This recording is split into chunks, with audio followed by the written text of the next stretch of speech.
Ako'y kaawaan, o mahal kong Diyos, sang-ayon sa iyong kagandahang loob. Mga kasalanan ko'y iyong pawiin, ayon din sa iyong pag-ibig sa akin.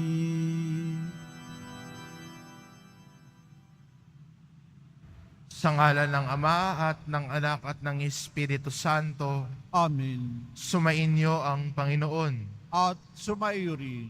Mga kapatid, aminin ho natin ang ating mga kasalanan upang marapat tayong gumanap sa banal na pagdiriwang.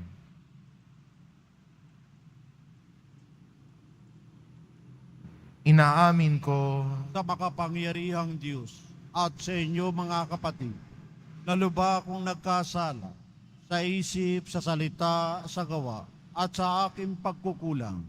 Kaya isinasamo ko sa mahal na Birheng Maria, sa lahat ng mga anghel at mga banal, at sa inyo mga kapatid, na ako'y panalangin sa Panginoong ating Diyos.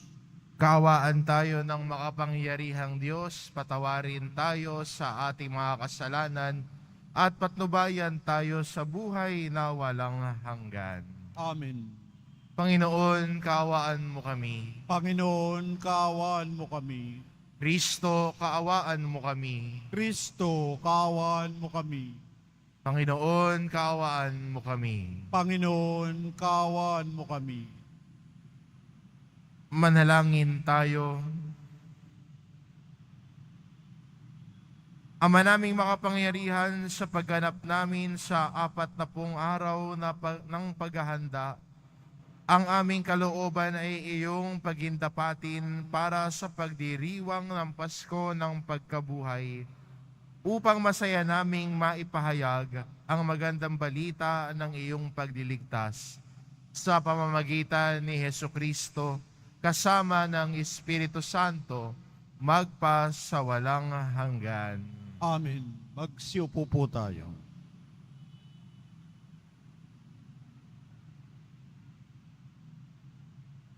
Pagbasa mula sa aklat ni Propeta Ezekiel. Bumalik kami sa pintuan ng templo. Sa ilalim nito'y may agos ng tubig papunta sa silangan. Ang templo'y paharap sa silangan. Ito'y nagmumula sa gawing timog na bahagi ng templo sa gawing timog ng altar.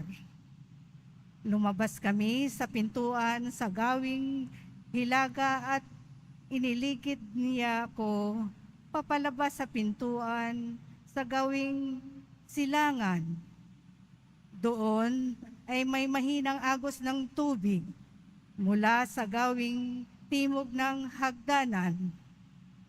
Nagtuloy kami sa gawing silangan, may hawak siyang panukat. Sumukat siya ng 500 metro. Pagkatapos, lumusong kami sa tubig na hanggang bukong-bukong. Sumukat uli siya ng 500 metro at nang lumusong kami sa tubig, ito'y hanggang baywang. Sumukat uli siya ng 500 metro, ngunit yaon ay isa ng ilog at hindi na ako makalusong. Malalim ang tubig at kailangang languyin upang matawid.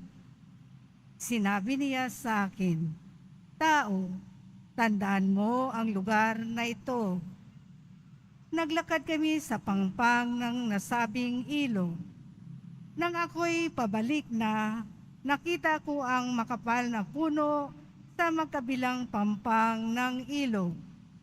Sinabi niya sa akin, "Ang tubig na ito ay papunta sa dakong silangan hanggang dagat na patay. Pag-abot nito sa dagat na patay, malilinis ang tubig nito. Lahat ng lugar na maagusan nito ay magkakaroon ng lahat ng uri ng hayop at isda. Pagdating ng agos na ito sa dagat na patay, magiging tabang ang tubig ng dagat. Lahat ng lugar na abutin nito ay magkakaroon ng buhay. Sa magkabilang pangpang ng ilog ay tutubo ang sari-saring punong kahoy na makakain ang bunga. Hindi malalanta ang mga dahon nito ni mawawalan ng bunga, pagkat ang didilig dito ay ang tubig na umaagos mula sa templo. Ito ay patuloy na mamumunga sa buong taon. Ang bunga nito ay pagkain at gamot naman ang mga dahon.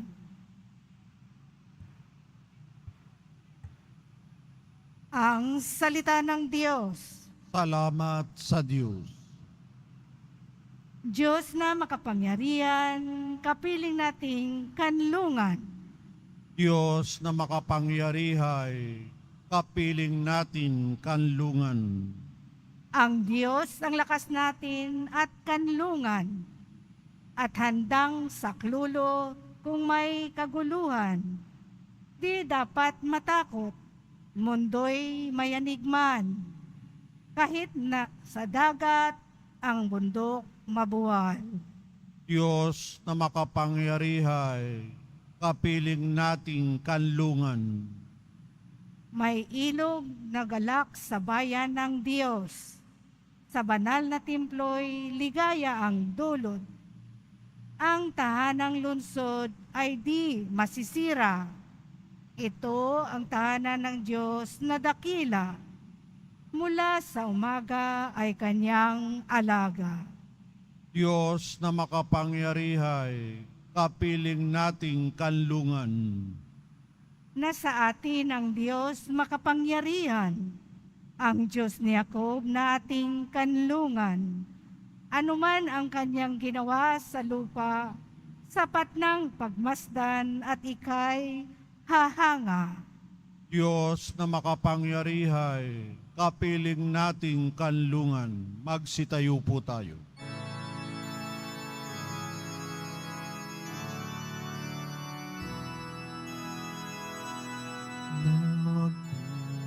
Nagpupuri kami sa'yo, Panginoong Jesucristo. Nagpupuri kami sa'yo, Panginoong Jesucristo.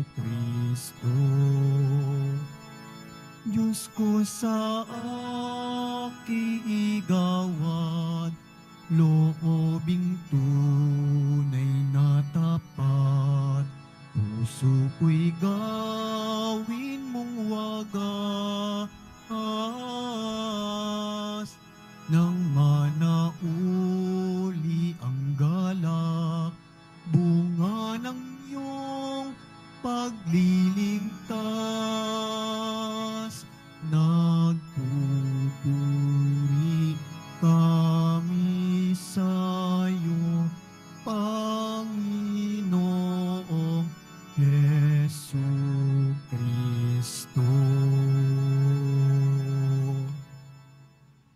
Sumainyo ang Panginoon, At sumayo rin. ang mabuting balita ng Panginoon ayon kay San Juan. Papuri sa iyo, Panginoon. Nang dumating ang pagdiriwang ng pista ng mga Hudyo, pumunta si Jesus sa Jerusalem.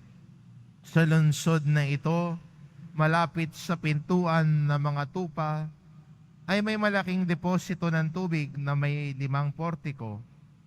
Tuwing kung tawagin ito sa wikang Hebreo ay Bethesda. Natitipon dito ang maraming may sakit, mga bulag, mga pilay at mga paralitiko.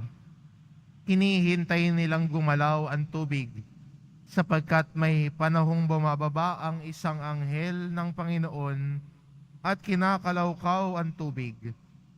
Ang maunang lumusong pagkatapos makalawkaw ang tubig ay gumagaling. anuman ang kanyang karamdaman.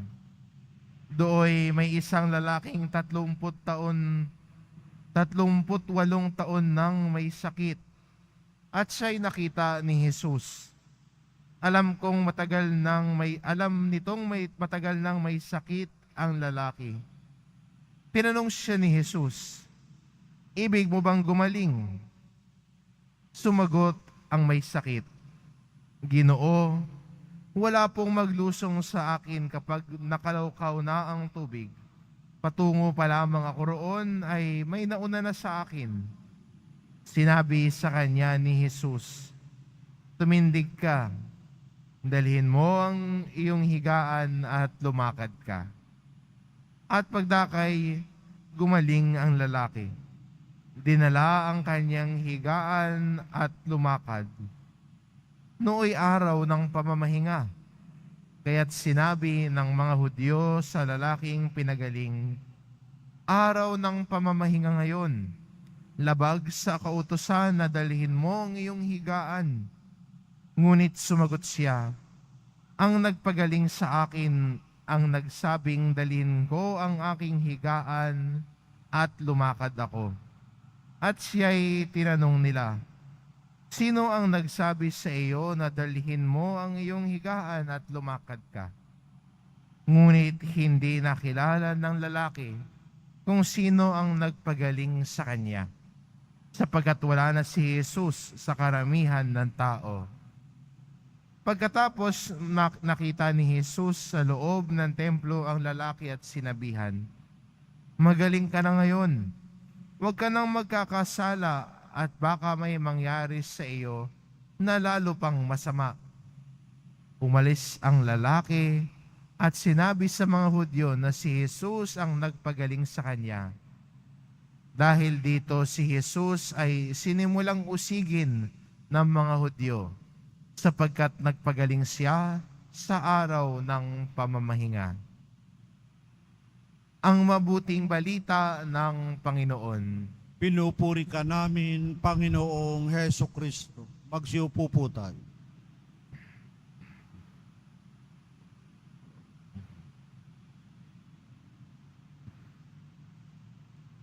Minsan, pag may na-miss tayo o hindi natin nakita yung isang mahalagang bagay, minsan sasabihin natin, "Sayang, hindi ko napansin yon." Sa atinong ebanghelyo, parang ganoon din yung masarap sabihin, "Sayang, hindi nila napansin."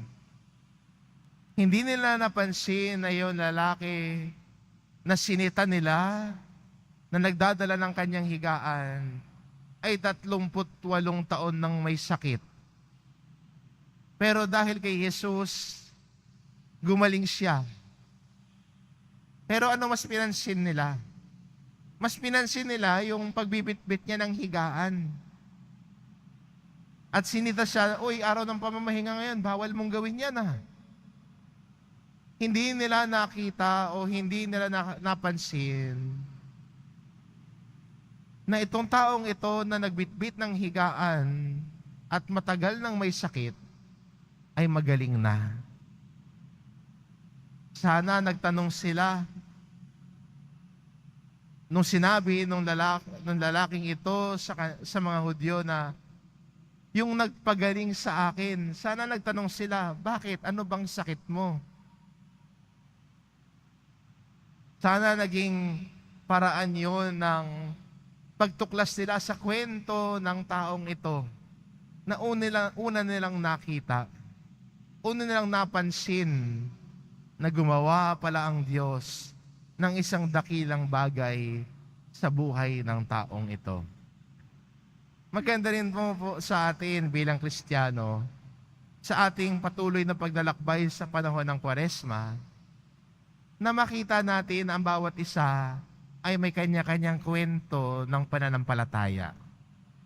Lahat tayo ay may kwento. Paano natin nakilala, paano natin natagpuan, at paano gumalaw ang Diyos sa buhay natin. Sana din, sa pamamagitan din ng ating buhay, maipakilala din natin si Jesus. Yung lalaking ito, nung nakilala niya na si Jesus, ay ipinahayag niya at sinabi niya, si Jesus ang nagpagaling sa akin. Pero imbis na sana'y madalas sila sa pananampalataya, nagplano silang usigin si Jesus. Iba nga lang yung pagtanggap nila sa pagpapahayag na ginawa ni Jesus.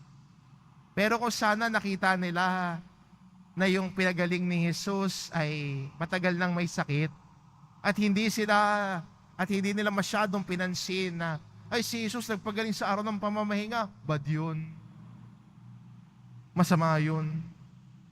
Sana ang pinansin nila at binigyang halaga, matagal nang may sakit tong taong ito. Pinagaling ni Jesus. Dapat nating ikatuwa ito. Maganda rin sa atin bilang Kristiyano, pansinin ang paggalaw ng Diyos sa buhay natin. Pansinin ang bawat panahon na si Jesus ay lumalapit sa atin. Sinasamahan tayo, lalong-lalo na sa mga panahon na tila'y mabigat ang lahat para sa atin. Si Jesus ay kalakbay natin. At lagi nating pansinin ang paggalaw ng Diyos sa buhay natin. At ipahayag natin si Jesus sa lahat ng taong ating nakakadaw pampalad. Ikwento at ibahagi ang kwento ng iyong pananampalataya. Ikwento mo sa lahat kung paano tinugon ni Jesus ang iyong panalangin. Paano ibinigay ni Jesus ang iyong matagal nang hinihingi. Maganda mapansin sa Ebanghelyo natin, tinanong muna siya ni Jesus. Tinanong ni Jesus sa lalaking ito, ibig mo bang gumaling? At ang tugon ng lalaki, wala akong nagbibitbit sa akin para gumaling ako. Pero sa isang salita ni Jesus, dumating ang kagalingan sa matagal niyang karamdaman. Sana tayo din po bilang Kristiyano, patuloy nating ipahayag ang kabutihan ng Diyos sa atin. Huwag tayo mahiya na ikwento ang ating pananampalataya sa iba. Huwag tayo mahiya na ikwento kung paano gumalaw ng Diyos sa buhay natin. Kasi malay mo sa kwento mo ay may ma-inspire na ibang tao na lumapit kay Jesus.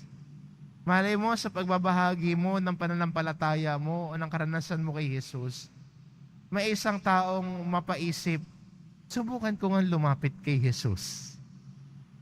Subukan ko rin kayang hanapin si Jesus. Para hindi sayang ang bawat pagkakataon na gumagalaw na pala ang Diyos sa buhay natin, hindi pala natin siya napapansin. Sa iba tayo nakatingin, pero ang Diyos ang nasa tabi natin. Sana bilang Kristiyano, mas lawakan ang ating paningin, mas makita ang galaw ng Diyos sa buhay natin. At kung gano'n ang ating gagawin, mas lalo tayo napapalapit sa Diyos, nakalakbay natin. Pansinin at ibahagi ang Diyos sa iba. Amen.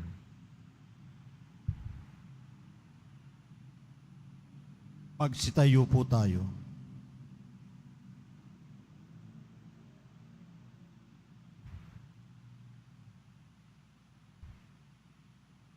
Minamahal kong mga kapatid, habang higit nating nakikilala ang Diyos, lalo nating nauunawaan na lubos tayong umaasa sa Kanya. Ang ating itugon, banal na tagapagpagaling, tulungan mo kami. Banal na tagapagpagaling, tulungan mo kami. Ang mga pinuno ng simbahan, naway lubos na mag-alay ng kanilang buhay sa paglilingkod kay Kristo. Manalangin tayo. Banal na tagapagpagaling, tulungan mo kami. Tayo naway magkaroon ng pusong bukas sa pag-aalay ng sarili at lumago sa pagsunod kay Kristo na may pusong maamo at mapagkumbaba. Manalangin tayo. Banal na tagapagpagaling, tulungan mo kami. Tayo naway magkaroon ng tunay na diwa ng kababaang loob sa ating pakikitungo sa mga dukha at mga api, at makita natin ang presensya ni Kristo sa kanila. Manalangin tayo. Banal na tagapagpagaling, tulungan mo kami. Ang mga may sakit, naway makatagpo ng pagmamahal at pagtataguyod sa mga nangangalaga sa kanila. Manalangin tayo. Banal na tagapagpagaling, tulungan mo kami. Panginoong Diyos, Ama ng mga dukha, bagamat batid namin ang aming mga kahinaan at pagmamalaki, dinggin mo ang mga kahilingan ng iyong bayang nangangailangan ng iyong tulong.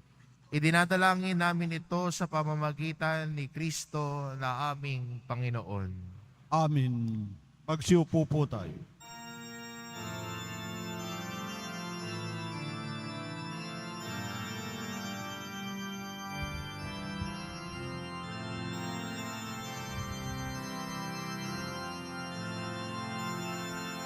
Sa pagsunod sa utos mo, nalulubot akong labis, di masukat ang galak ko, pagkat aking iniibig. Sa iyo, Ama, aming handog ang tinapay at alak na ito, handog ng iyong bayang sumasamo, humihingi ng patawad mo.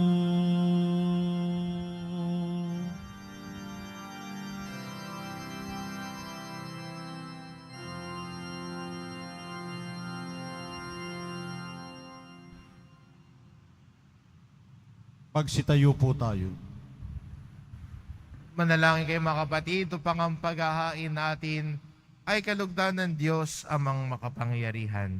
Tanggapin nawa ng Panginoon itong paghahain sa iyong mga kamay, sa kapurihan niya at karangalan, sa ating kapakinabangan at sa buong sambayan na niyang banal.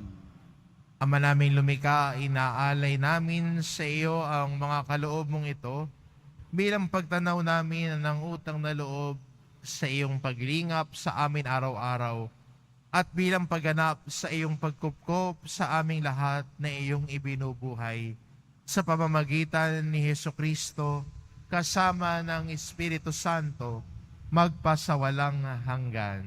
Amen. Sumainyo ang Panginoon. At sumaiyo rin, Itaas sa Diyos ang inyong puso at diwa. itinaas na namin sa Panginoon. Pasalamatan natin ang Panginoong ating Diyos. Marapat na siya ay pasalamatan. Ama naming makapangyarihan, tunay ngang marapat na ikaw ay aming pasalamatan sa pamamagitan ni Hesukristo na aming Panginoon. Sa aming kusang pagtitiis ng hirap, tinutulungan mo aming maitumpak ang kinamihas ng pagsalungat sa pananagutang iyong iniatas sa aming pagtulad sa anak mong mahal na nagpakasakit para sa tanan. Ang pagsisikap namin iyong kinalulugdan at ang pagpapakabuti namin iyong ikinararangal. Kaya kaysa ng mga anghel na nagsisiawit ng papuri sa iyo nang walang humpay sa kalangitan, kami nagbubunyi sa iyong kadakilaan. Santo, Santo, Santo, Panginoong Diyos ng mga hukbo, napupuno ang langit at lupa ng kadakilaan mo, o sana sa kaitaasan. Pinagpala ang naparirito sa ngalan ng Panginoon, o sana sa kaitaasan. Magsiluhod po tayo. Ama naming banal, ikaw ang bukal ng tanang kabanalan, kaya't sa pamamagitan ng iyong Espiritu gawin mong banal ang kaloob na ito, upang para sa amin maging katawan at dugo ng aming Panginoong Hesukristo. Bago niya pinagtiisang kusang loob na maging handog, hinawakan niya ang tinapay, pinasalamatan kanya, pinagati-hati niya iyon, iniabot sa kanyang mga alagad at sinabi, "Tanggapin ninyong lahat ito at kanin, ito ang aking katawan na ihahandog para sa inyo."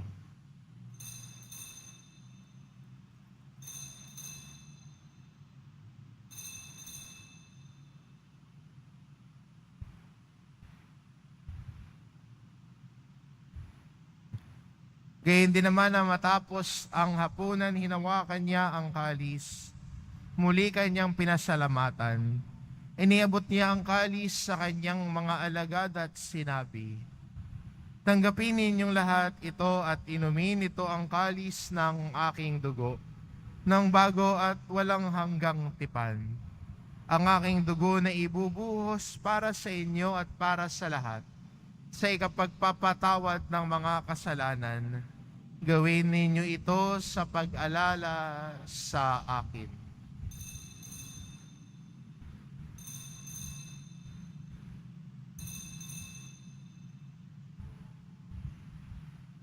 Magsitayo po tayo. Ipagbunyi natin ang misteryo ng pananampalataya. Si Kristo'y namatay, si Kristo'y nabuhay, si Kristo'y babalik sa wakas ng panahon. Ama, ginagawa namin ngayon ang pag-alala sa pagkamatay at muling pagkabuhay ng iyong anak. Kaya't inaalay namin sa iyo ang tinapay na nagbibigay buhay at ang kalis na nagkakaloob ng kaligtasan. Kami nagpapasalamat dahil kami iyong minarapat na tumayo sa harap mo para maglingkod sa iyo. Isinasamo namin kaming magsasalo-salo sa katawan at dugo ni Kristo ay mabuklod sa pagkakaisa sa pamamagitan ng Espiritu Santo. Ama, lingapin mo ang iyong simbahang laganap sa buong daigdig. Puspusin mo kami sa pag-ibig, kaisa ni Francisco na aming Papa at ni Jose na aming Obispo at ng Tanang Kaparian.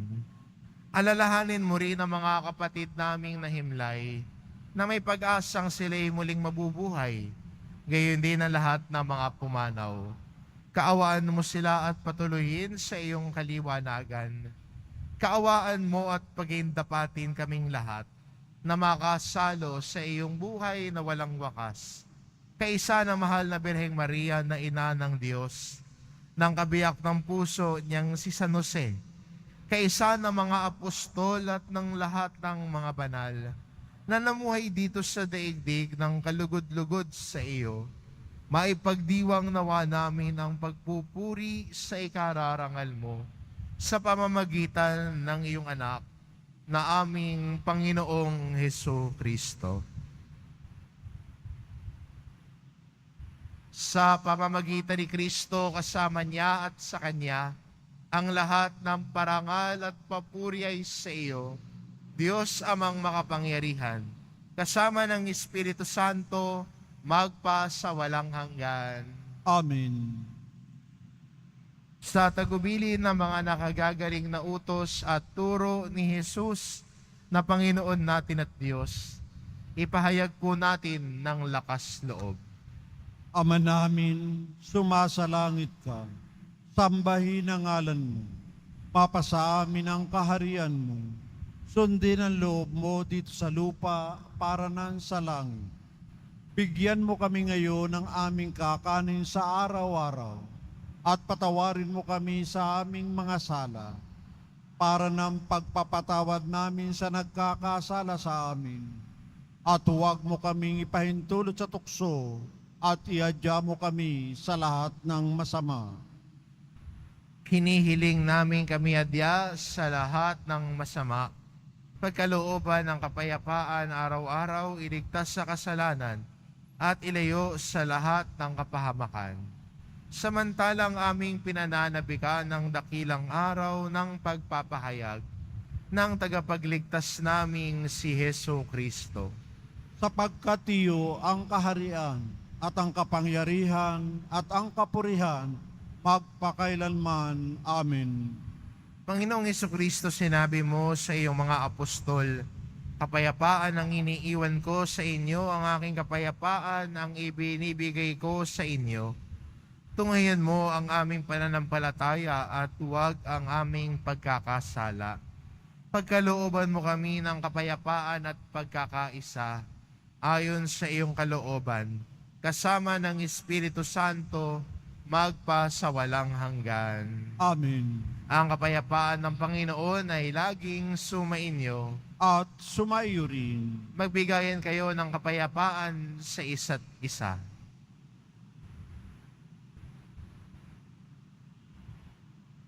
Kordero ng Diyos na nag-aalis ng mga kasalanan ng sanlibutan, maawa ka sa amin.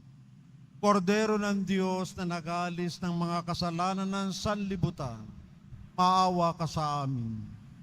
Kordero ng Diyos na nag-aalis ng mga kasalanan ng sanlibutan, ipagkaloob mo sa amin ang kapayapaan. Magsiluhod po tayo.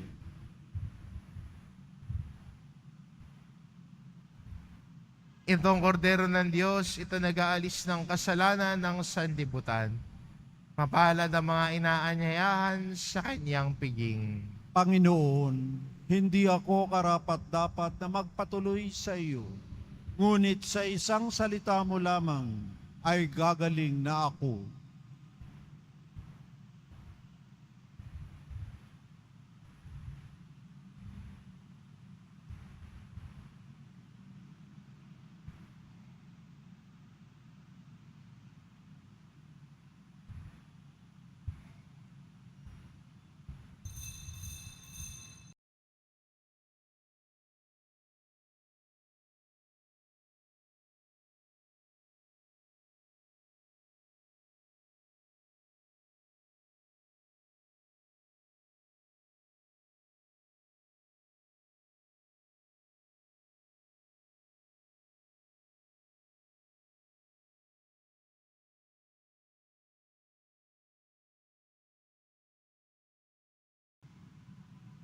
Manalangin tayo. Ama naming mapagmahal, gawin mong dalisay ang aming kalooban at panibaguin mo ito sa aming pakikinabang upang ang tulong mo ngayon at sa hinaharap ay aming lubusang matanggap sa pamamagitan ni Hesukristo kasama ng Espiritu Santo magpa sa walang hanggan. Amen. Sumainyo ang Panginoon. At sumaiyo rin. Mahal na pong Jesus Nazareno, inihayag mo sa pamamagitan ng krus ang walang maliw na pag-ibig ng Diyos sa sangkatauhan. Pakinggan mo ang kahilingan ng iyong angkan na nagsusumamo sa iyo. Makamtan nawa nila ang iyong katugunan at tanggapin ang kasagutan ng may utang na loob na tinatanaw.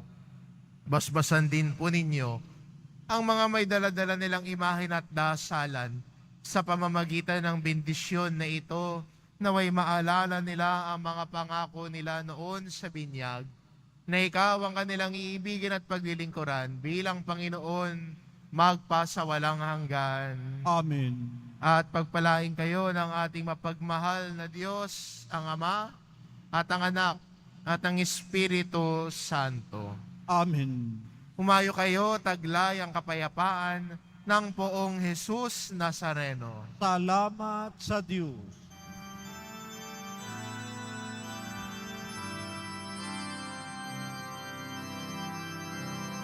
Nuestro Padre Jesús Nazareno, sinasamba ka namin.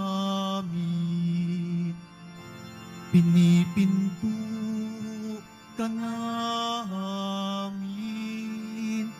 Aral mo ang aming buhay at kaligtasan. Nuestro Padre Jesus Nazareno, iligtas mo kami sa kasalanan. Ang krus mong kinamatayan ay sagisag ng aming kaligtasan. Nuestro Padre Jesus Nazareno, dinarangal ka namin. Nuestro Padre Jesus Nazareno, niluluwalhati ka namin. Nuestro Padre Jesus Nazareno, dinarangal ka namin. Nuestro Padre Jesus Nazareno,